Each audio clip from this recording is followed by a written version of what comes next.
ভয়াবহ আগুনে পুড়ে ছাই হয়ে গেল দক্ষিণ ২৪ পরগনার নাজিরাবাদ এলাকার থার্মোকলের একটি গুদাম। অন্তত ৭ জন শ্রমিক অগ্নিদগ্ধ হয়ে প্রাণ হারিয়েছেন, নিখোঁজ আরও বেশ কিছুজন। জানা গেছে, গতরাত ২:৩০ নাগাদ হঠাৎই গুদাম থেকে আগুনের লেলিহান শিখা বেরোতে দেখা যায়। মুহূর্তের মধ্যে আগুন ছড়িয়ে পড়ে পাশের বেশ কয়েকটি গুদামে। গুদামগুলিতে বেশ কিছু শ্রমিক ছিলেন, তারা আটকে পড়েন। দমকলের ১২টি ইঞ্জিন দীর্ঘক্ষণের চেষ্টায় আগুন আয়ত্তে আনে। স্থানীয় এক প্রত্যক্ষদর্শী তার অভিজ্ঞতা জানিয়েছেন।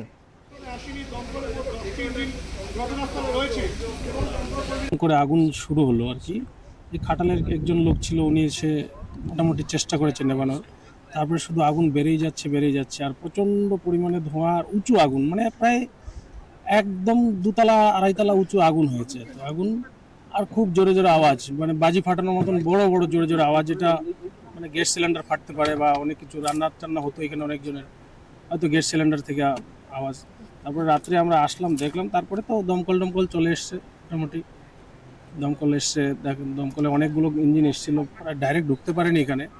তারা রাস্তার থেকে লাইন কানেকশন করে এখানে জল দিয়েছে, অনেক হেল্প করেছে, থানা সবই আসলো। দমকলের এক আধিকারিক জানিয়েছেন, রাত ৩টে নাগাদ তাদের কাছে ফোন আসে।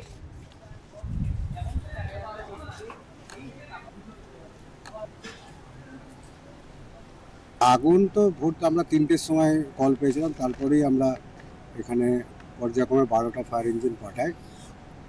আলটিমেট আমরা ৬টা সাড়ে ৬টার মধ্যেই আমরা আগুনকে পুরো অ্যারেস্ট করে দিই, মানে ৮টা ৯টার মধ্যে আমরা